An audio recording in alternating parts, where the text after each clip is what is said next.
ये लो, ये रही तुम्हारी अमानत। मैंने तो बस मजाक किया था, इसे लेकर यहाँ से चले जाओ। ए आसमान के मालिक, क्या कोई ऐसा इंसान नहीं जो इस जालिम के हाथ से मेरा हक दिला दे? ये कैसी दहशत है? मोहम्मद के पीछे मुझे कोई ऐसी ताकत दिख रही है जो मुझे मिटा देगी। तुझे इतनी हिम्मत कैसे हुई? यहाँ से तुरंत चला जा, वरना अंजाम बहुत बुरा होगा। मक्का के इस रेगिस्तान में सिर्फ ताकतवर का बोलबाला है, गरीबों की यहाँ कोई जगह नहीं। मेरे पिता चले गए, अब इस भीड़ में मुझे सहारा देने वाला कोई एक चेहरा भी नहीं। दौलत ही मेरा खुदा है, और जिसके पास पैसा नहीं वो मेरे पैरों की धूल के बराबर है। सुनो ए दुनिया वालों, आज उस सूरत का राज खुलेगा जो तुम्हारे ईमान का असली इम्तिहान लेती है। ये बात है उस दौर की जब मक्का के सरदार खुद को खुदा का खास समझते थे, क्योंकि उनके पास काबा की चाबियां थीं, लेकिन उनके दिल पत्थर से भी सख्त हो चुके थे। वो नमाज और इबादत का दिखावा तो करते, पर उनके घरों के बाहर यतीम भूखे मर रहे थे। आज हम सूरह अल-माउन की गहराइयों में उतरेंगे और जानेंगे कि आखिर क्यों अल्लाह ने कुछ नमाजियों को तबाही की चेतावनी दी है। हुजूर, मेरे पिता की अमानत आपके पास है, मुझे भूख लगी है, मेरा हक मुझे वापस कर दीजिए। तुझे इतनी हिम्मत कैसे हुई? यहाँ से तुरंत चला जा, वरना अंजाम बहुत बुरा होगा। देखो इस भिखारी को, ये समझता है कि मक्का के सरदार इसकी गरीबी पर तरस खाएंगे। इमाम इब्न जरीर तबरी के मुताबिक ये सूरत अब्बू झैल या आस बिन वाइल जैसे लोगों के बारे में उतरी। ये वो लोग थे जो यतीमों का माल खा जाते थे। यहाँ अल्लाह ने एक लिटमस टेस्ट दिया है। अगर आपके दिल में अल्लाह का डर है तो आप समाज के सबसे कमजोर इंसान यानी यतीम के साथ बुरा बर्ताव कभी नहीं कर सकते। लेकिन मक्का की गलियों में एक रहमत आने वाली थी।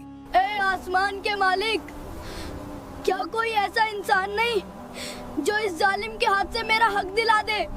मत रो मेरे बच्चे, आज मक्का का सबसे कमजोर इंसान अकेला नहीं है, मैं तुम्हारे साथ चलूंगा। देखो, मोहम्मद एक मामूली यतीम के लिए अबू जहल के दरवाजे पर जा रहे हैं। आज कुछ बड़ा होगा। इमाम अहमद की रिवायत है कि अब्बू झल जैसा ताकतवर शख्स नबी PBUH को देखते ही ढेर हो गया। अल्लाह ने इस सूरत में साफ कर दिया, अरायतल लज्जी युकज्जिबु बिद्दीन, क्या तुमने देखा उस शख्स को जो इंसाफ के दिन को झुठलाता है? ये वही है जो यतीम को धक्के देता है, यानी कयामत पर यकीन रखने वाला कभी किसी का हक नहीं मार सकता। ये कैसी दहशत है? मोहम्मद के पीछे मुझे कोई ऐसी ताकत दिख रही है जो मुझे मिटा देगी। ये लो, ये रही तुम्हारी अमानत। मैंने तो बस मजाक किया था, इसे लेकर यहाँ से चले जाओ। मेरी नमाज देखो, मैं घंटों सजदे में रहता हूँ ताकि पूरा कबीला मेरी इबादत की तारीफ करे। इबादत सिर्फ मस्जिद में नहीं बल्कि खुदा की मखलूक की सेवा करने में भी छिपी होती है। ए ईमान वालों, अपनी नमाजों को रूह दो और अपने हाथों को दान के लिए हमेशा खुला रखो। सूरह माउन की आखिरी आयतें हिला देने वाली हैं। अल्लाह उन लोगों को मुसल्लीन नमाजी कह रहा है, लेकिन साथ ही वैल तबाही की सजा भी सुना रहा है। क्यों? क्योंकि उनकी नमाज उनके चरित्र को नहीं बदल पाई। अल्लजीना हुम युराउन, वो दिखावा करते हैं, और यमनौन अलमाउन, वो छोटी सी मदद जैसे पड़ोसियों को नमक या पानी देना, उससे भी कतराते हैं। माउन का मतलब है वो छोटी मदद जो किसी के चेहरे पर बड़ी मुस्कान ला सकती है।